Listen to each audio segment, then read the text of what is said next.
Oi pessoal, bom dia.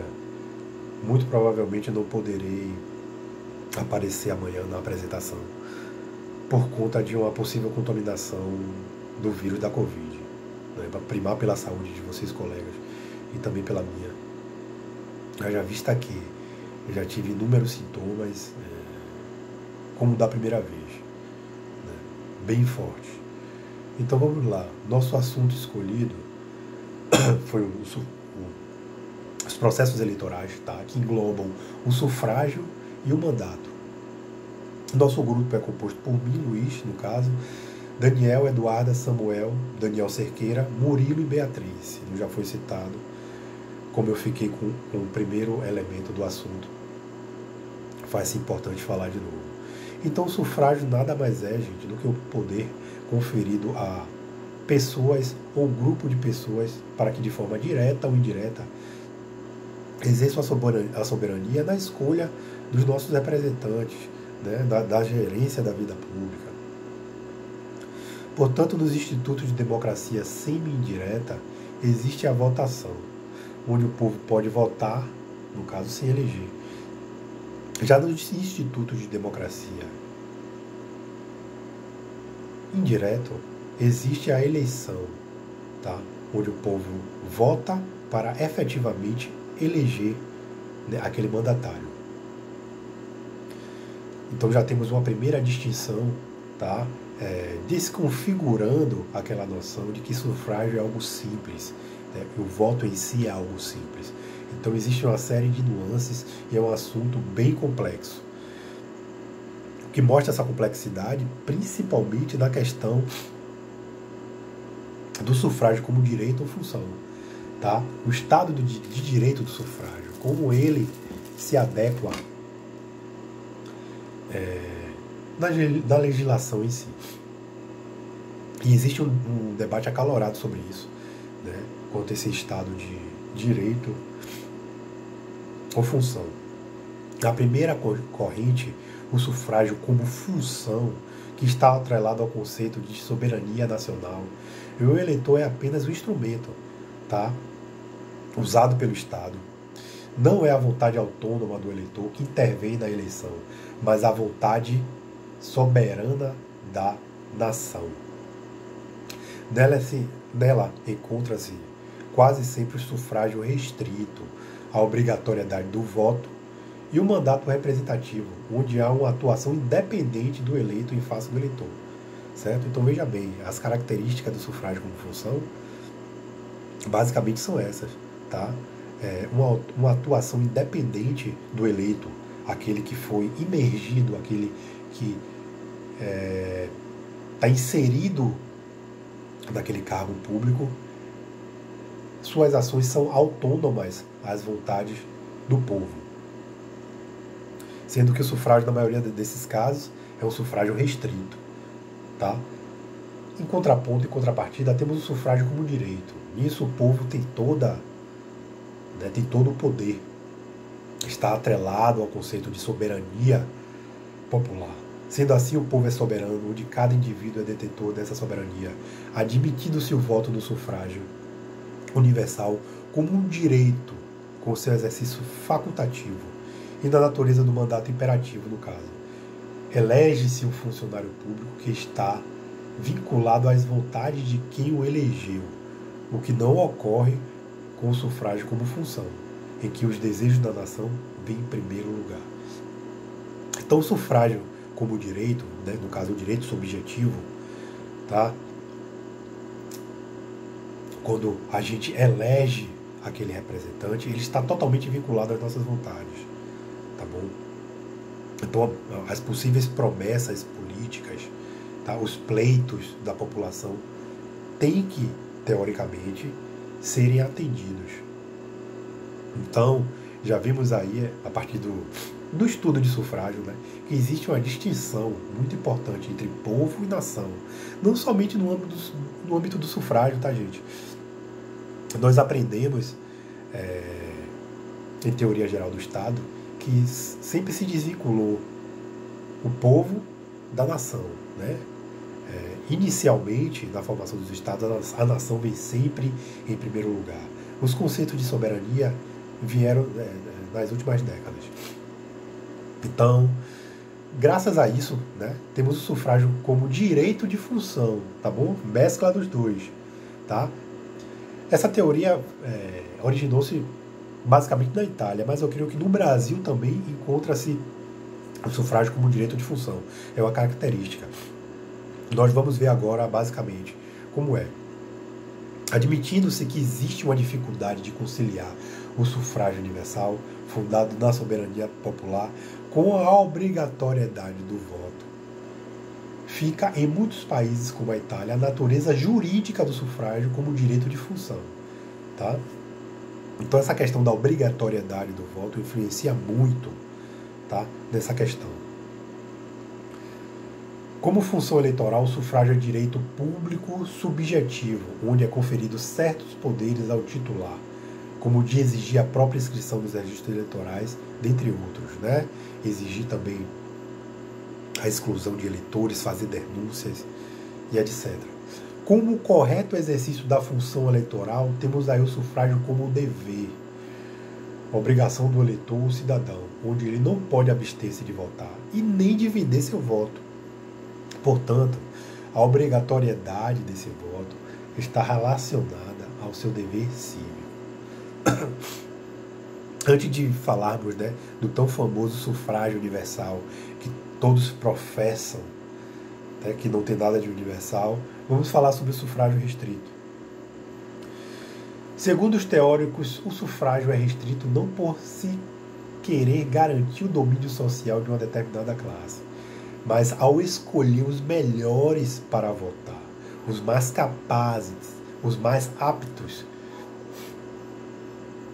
Na verdade, quer se chegar a um governo de melhores, tá? Era assim que se pensava, viu, gente, no século XIX, logo após a Revolução Francesa, tá bom? O século da democracia liberal, onde o objetivo era a exclusão de parcela significativa da população, de toda a participação política, privilegiando-se o poder do terceiro Estado. Lembrem-se, o terceiro Estado, a burguesia, né, que surgiu logo depois da monarquia, né? A Revolução Francesa não foi para o povo, certo? A Revolução Francesa foi para os burgueses. Concluímos que o sufrágio é restrito quando o poder de participação do pleito eleitoral é dado àqueles que preenchem certos requisitos. Então veja bem, que requisitos são esses? Nós temos o requisito da riqueza, né?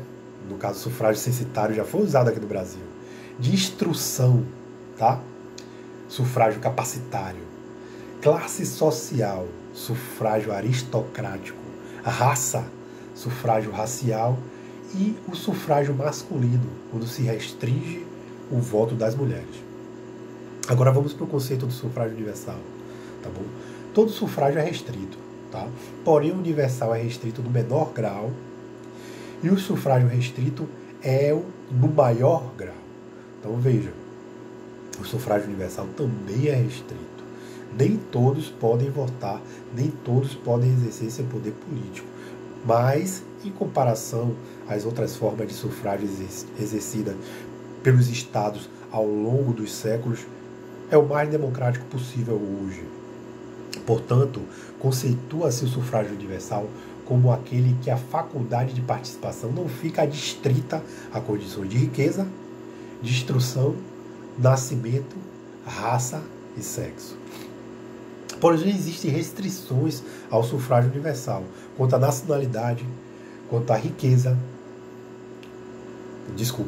quanto à nacionalidade, quanto à residência, quanto ao sexo, quanto à idade, quanto à capacidade física ou mental, né, em alguns países, no Brasil não. Quanto ao grau de instrução, né, o voto do analfabeto é facultativo.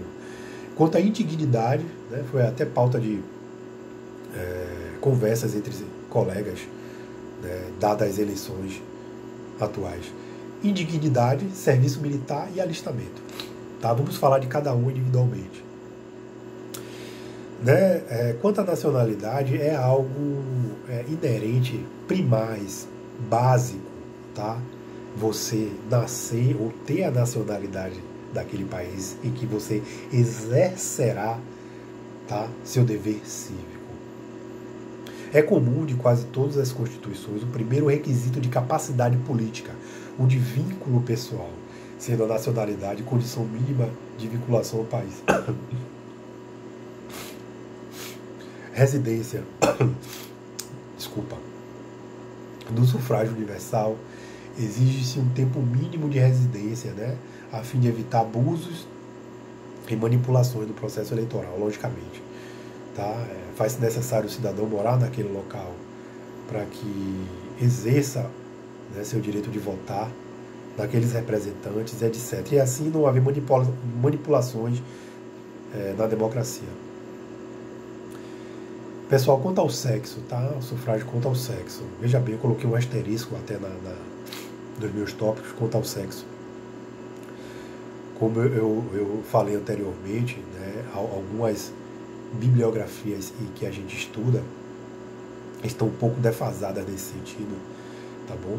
Mas é pertinente dizer que até outro dia na Suíça a mulher era proibido votar, viu? E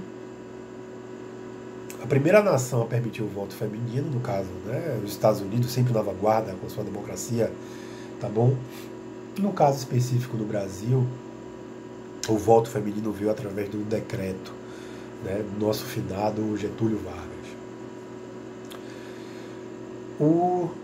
A restrição quanto à idade, tá bom? O voto no Brasil é obrigatório para maiores de 18 anos e menores de 70 anos, e facultativo para os maiores de 16 anos e menores de 18 anos, e maiores de 70 anos. Então é um conceito simples, não necessita de muitas explicações.